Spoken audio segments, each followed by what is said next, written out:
तर स्वागत आहे मंडळी तुमचं माझ्या नव्या व्हिडिओमध्ये। आज मी तुम्हाला माझ्या गार्डनमधलं फुलापासून सुरुवात केली आहे मुद्दामून। माझ्या गार्डनमधलं एक हे तर पेरूचं झाड आहे, पण एक गोष्ट दाखवणार आहे जी मला आज सापडली आहे। या आंब्याच्या झाडाला काय आहे आपण ते बघूया। हे बघा, आता मी त्याच्या जास्त जवळ नाही जाते, पण तुम्हाला दिसलं असेल, झूमही करून दाखवते। बघा, मधमाशांचं मोहोळ आजच मला ते दिसलं आणि कदाचित 1-2 दिवसापूर्वी आलेलं असणार ते।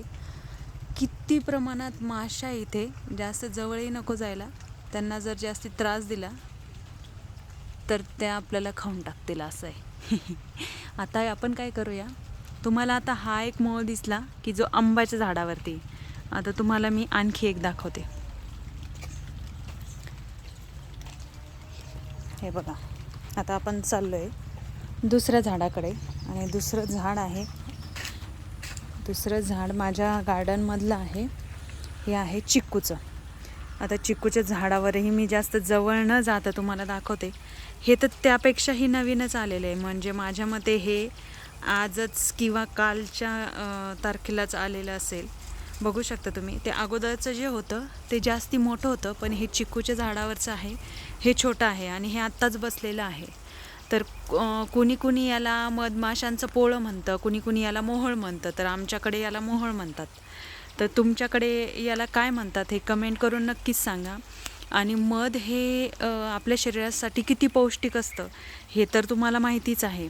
तर आता माझ्या बगीच्यामध्ये मला 2 मोहोळ मिळालेले आहेत, तर नक्कीच तुम्ही मला कमेंट करून सांगा की तुम्हाला मधाचे कोणकोणते फायदे माहिती आहेत की जे आपण आपल्या शरीरासाठी पौष्टिक असतात असं। तर हे बघा मित्रांनो, हे बघा मंडळी, म्हणजे ह्या कॅमेरामधून तुम्हाला ती प्रत्येक माशीही तुम्हाला दिसत असेल आणि किती शिस्तबद्ध काम आहे।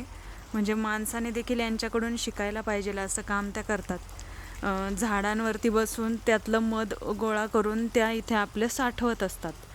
तर माशी म्हणतीये आत्ता की तुम्हाला मी माशीचा मेसेज सांगते की माशी म्हणते की मी मध तयार करते, तुम्ही हा व्हिडिओ लाईक करून सबस्क्राईब नक्की करा आणि शेअर करायला विसरू नका। तर अशाच नवीन व्हिडिओसाठी सबस्क्राईब करा मंडळींनो। तोपर्यंत रामकृष्ण हरी, धन्यवाद।